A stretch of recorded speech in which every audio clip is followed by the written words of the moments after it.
کچھ عرصہ پہلے ہم نے پاکستان کے مذہبی اسکالرز کے لیے کچھ سیشنز کیے تھے۔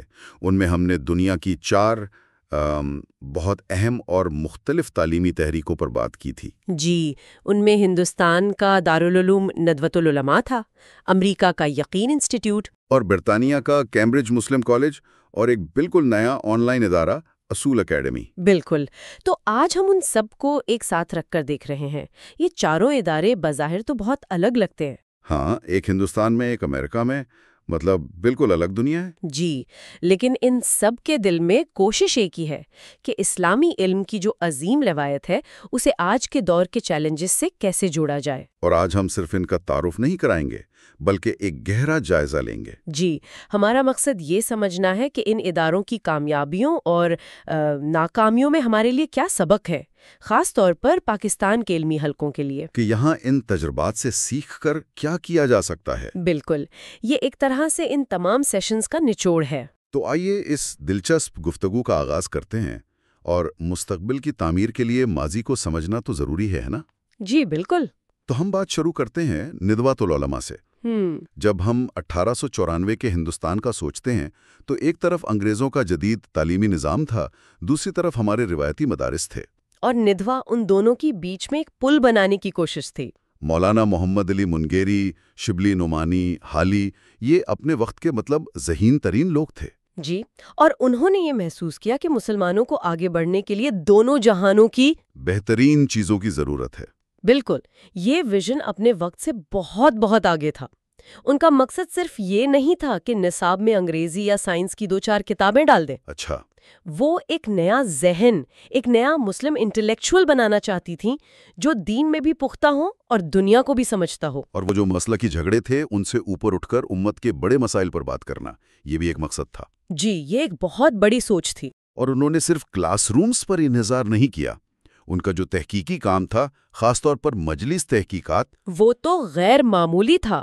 400 سے زیادہ کتابیں شائع کرنا کوئی مذاق نہیں۔ نہیں، بالکل نہیں۔ اور وہ کتابیں صرف پرانے موضوعات کی تکرار نہیں تھیں، انہوں نے نئے اسلوب میں، آج کی زبان میں اسلامی فکر کو پیش کرنے کی کوشش کی۔ یعنی ایک طرح سے یہ یقین انسٹیٹیوٹ جیسے اداروں کا پیش خیمہ تھا۔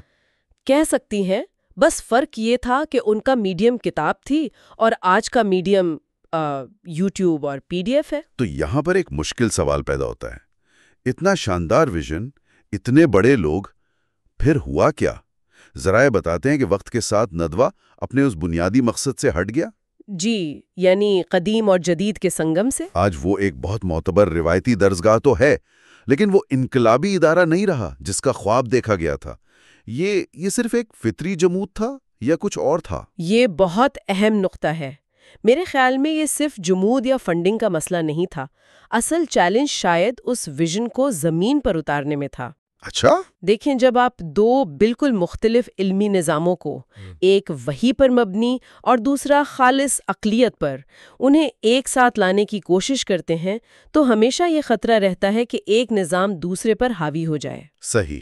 شاید وقت کے ساتھ ادارے کو اپنی بقا کے لیے اپنی روایتی شناخت کو زیادہ مضبوطی سے پکڑنا پڑا اور جدید علوم صرف ایک خانہ پوری بن کر رہ گئے۔ یعنی یہ سوال آج بھی زندہ ہے کہ کیا ایک ہی ادارے میں رہتے ہوئے دونوں علمی روایتوں میں برابر کی مہارت حاصل کی جا سکتی ہے؟ بالکل، اور پاکستان کے لیے اس میں سب سے بڑا سبق یہی ہے، صرف نیک نیتی اور بڑا ویژن کافی نہیں ہوتا۔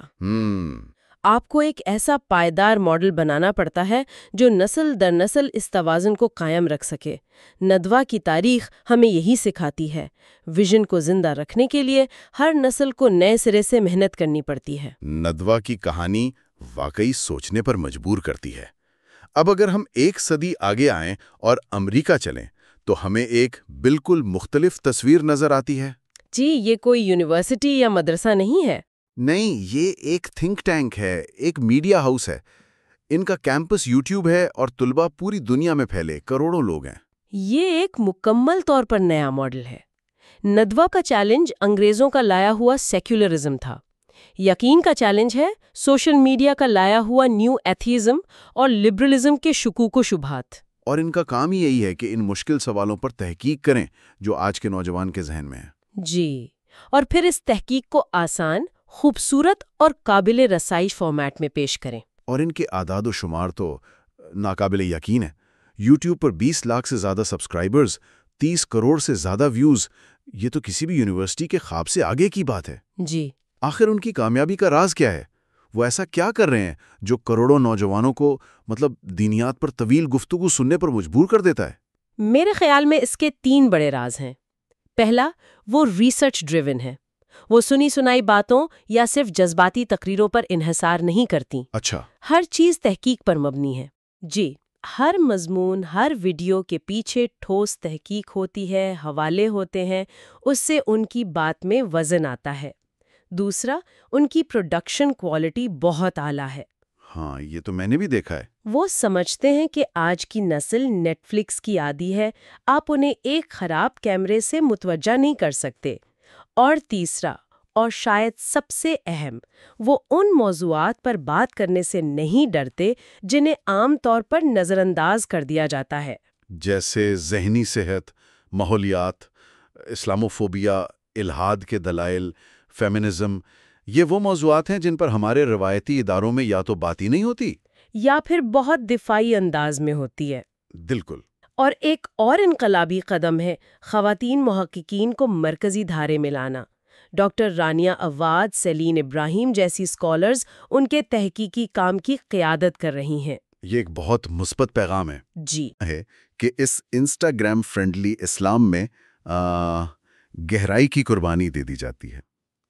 کیا یہ خطرہ نہیں ہے کہ رسائی بڑھانے کے چکر میں پیچیدہ دینی مسائل کو ضرورت سے زیادہ آسان بنا دیا جائے؟ یہ ایک بہت جائز تنقید ہے اور اس پر غور کرنا ضروری ہے۔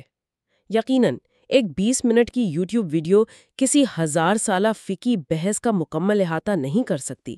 صحیح۔ لیکن یقین انسٹیٹیوٹ کا مقصد شاید فقہا پیدا کرنا ہے بھی نہیں۔ ان کا مقصد ہے ایمان کو بچانا۔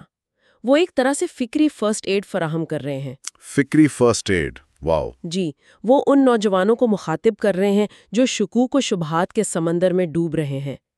ایک بار جب ان کا ایمان مستحکم ہو جائے تو گہرے علم کے لیے دوسرے ادارے موجود ہیں۔ تو پاکستان کے لیے یہاں سبق یہ ہے کہ ہمیں ایک علمی ایکو سسٹم کی ضرورت ہے۔ بالکل، ہمیں ایسے ادارے بھی چاہیے جو یقین کی طرح وسیع پیمانے پر کام کریں، اور ایسے ادارے بھی جو گہرائی میں جا کر علماء تیار کریں۔ ہر ادارے کا اپنا ایک کردار ہے۔ یہ بہت دلچسپ بات ہے کہ مختلف کرداروں کے لیے مختلف ادارے چاہیے۔ اسی سلسلے میں 2 اور ماڈلز ہیں، کیمبرج مسلم کالج اور اصول اکیڈمی۔ آئیے پہلے ایک کیمبرج کی بات کرتے ہیں۔ کیمبرج مسلم کالج یعنی CMC ایک ایلیٹ ادارہ ہے۔ اس کا مقصد عوام سے بات کرنا نہیں، بلکہ مسلم کمیونٹی کے لیے مستقبل کے لیڈرز، امام اور مفکرین تیار کرنا ہے۔ ہمارے لیڈرز مغربی فکر کو اس کے مرکز میں جا کر نہیں سمجھیں گے تو وہ اس سے بامانی مکالمہ کیسے کریں گے؟ اور ان کے اساتذہ جیسے عبدالحکیم مراد، وہ خود اس کی زندہ مثال ہیں۔ بالکل، تو ان کا نصاب بھی روایتی اسلامی علوم جیسے تفسیر، حدیث، فقہ کو مغربی فلسفہ، منطق اور سماجیات کے ساتھ گوندھ دیتا ہے۔ مطلب ایک طرف امام غزالی اور دوسری طرف کانٹ اور ہیگل۔ جی بالکل، مقصد ایسے علماء تیار کرنا ہے جو اپنی روایت پر فخر بھی کریں اور جدید دنیا کی فکری زبان بھی بول سکیں۔ اس کے مقابلے میں اصول اکیڈمی، یہ تو بالکل نیا تجربہ ہے، 2021 میں شروع ہوا۔ اسے عالمی ورچوئل مدرسہ کہا جا رہا ہے۔ اصول اکیڈمی ٹیکنالوجی کا فائدہ اٹھاتی ہے، لیکن اس کی خامیوں سے بچنے کی کوشش بھی کرتی ہے۔ یہ بنیادی طور پر ایک آن لائن ادارہ ہے جس سے دنیا بھر کے طلبہ فائدہ اٹھا سکتے ہیں۔ جی، لیکن وہ سمجھتے ہیں کہ حقیقی علم اور روحانی تربیت صرف اسکرین کے ذریعے ممکن نہیں، اس لیے انہوں نے ایک ہائبرڈ ماڈل بنایا ہے۔ اور اس ماڈل کا ایک حصہ استنبول میں ایک سمر صحبت ریٹریٹ ہے۔ یہ صحبت کا تصور بہت دلچسپ ہے۔ یہی ان کی روح ہے۔ وہ مانتے ہیں کہ علم کتابوں سے نہیں، استاد کی صحبت سے منتقل ہوتا ہے۔ سال بھر آن لائن پڑھنے کے بعد تمام طلباء اور اساتذہ استنبول میں جمع ہوتے ہیں، ایک ساتھ رہتے ہیں، کھاتے پیتے ہیں اور علمی مباحثے کرتے ہیں۔ یہ ذاتی تعلق علم کو دل میں اتار دیتا ہے۔ اور فکری طور پر بھی وہ ایک نیا راستہ دکھا رہے ہیں۔ یہ کشادہ تہذیب اور ملٹیپلیکسٹی جیسے تصورات، یہ سننے میں کافی علمی لگتے ہیں۔ ان کا کیا مطلب ہے؟ دیکھیں، یہ بہت گہری سوچ ہے۔ کشادہ تہذیب کا نظریہ کہتا ہے کہ اسلامی تہذیب کی تاریخ دوسری تہذیبوں سے لڑنے کی نہیں بلکہ ان سے سیکھنے اور انہیں اپنے اندر جگہ دینے کی رہی ہے۔ اچھا، یعنی ایک کھلی تہذیب۔ جی، اور ملٹی پلیکسٹی کا مطلب ہے کہ حقیقت کو سمجھنے کا کوئی ایک مغربی یا یورو سینٹرک زاویہ نہیں ہو سکتا۔ ہر تہذیب کا اپنا نقطہ نظر ہے اور سبھی اہم ہیں۔ یہ دراصل دنیا کو مغرب کی فکری غلامی سے آزاد ہو کر دیکھنے کی دعوت ہے۔ تو اگر ہم CMC اور اصول اکیڈمی دونوں کو دیکھیں تو پاکستان کے لیے یہاں کیا اسباق ہیں؟ دونوں سے بڑے اہم سبق ملتے ہیں۔ CMC ہمیں بتاتا ہے کہ علمی برتری یعنی ایکیڈیمک ایکسلنس کتنی ضروری ہے۔ ہمیں ایسے اعلیٰ پائے کے ادارے بنانے ہوں گے جن کے فارغ التحصیل دنیا کے بہترین دماغوں سے آنکھوں میں آنکھیں ڈال کر بات کر سکیں۔ اور اصول اکیڈمی سے؟ اصول اکیڈمی ہمیں سکھاتی ہے کہ ٹیکنالوجی کو ذہانت سے کیسے استعمال کیا جائے۔ صرف آن لائن کورسز شروع کر دینا کافی نہیں، ٹیکنالوجی اور ذاتی صحبت کا حسین امتزاج بنانا ہوگا تاکہ علم کے ساتھ تربیت بھی زندہ رہے۔ اور سب سے بڑھ کر ہمیں اپنا خود مختار فکری فریم ورک تیار کرنا ہوگا۔ تو ہم نے 4 بالکل مختلف ماڈلز دیکھیں، ایک تاریخی ادارہ جو اپنے ویژن کو برقرار نہ رکھ سکا، ایک جدید میڈیا ہاؤس جو لاکھوں تک پہنچ رہا ہے، ایک ایلیٹ اکیڈمی جو لیڈرز تیار کر رہی ہے، اور ایک ورچوئل مدرسہ جو ٹیکنالوجی اور روایت کو جوڑ رہا ہے۔ ان سب کو ایک ساتھ رکھنے کے بعد پاکستان کا مذہبی طبقہ آخر کیا نتیجہ اخذ کرے؟ نتیجہ یہ ہے کہ ایک نسخہ سب کے لیے والا فارمولا یہاں کام نہیں کرے گا۔ ہمیں ان چاروں سے سیکھنا ہے۔ ندوۃ العلماء کی تاریخ ایک انتباہ ہے۔ ایک عظیم ویژن کو قائم رکھنا مسلسل جدوجہد کا نام ہے، ورنہ جمود آپ کو کھا جائے گا۔ صحیح۔ یقین انسٹیٹیوٹ ہمیں یاد دلاتا ہے کہ جنگ اب ذہنوں اور اسکرینوں پر لڑی جا رہی ہے۔ ہمیں تحقیق اور میڈیا کی طاقت کو سمجھنا ہوگا۔ کیمبرج مسلم کالج وہ ہمیں چیلنج کرتا ہے کہ ہم سطحی باتوں سے آگے بڑھ کر حقیقی علمی گہرائی پیدا کریں تاکہ عالمی سطح پر ہماری آواز سنی جائے۔ اور آخر میں اصول اکیڈمی، وہ ہمیں راستہ دکھاتی ہے کہ ہم مغرب کی نقل کرنے کے بجائے اپنی جڑوں میں واپس جا کر آج کے مسائل کا حل تلاش کریں۔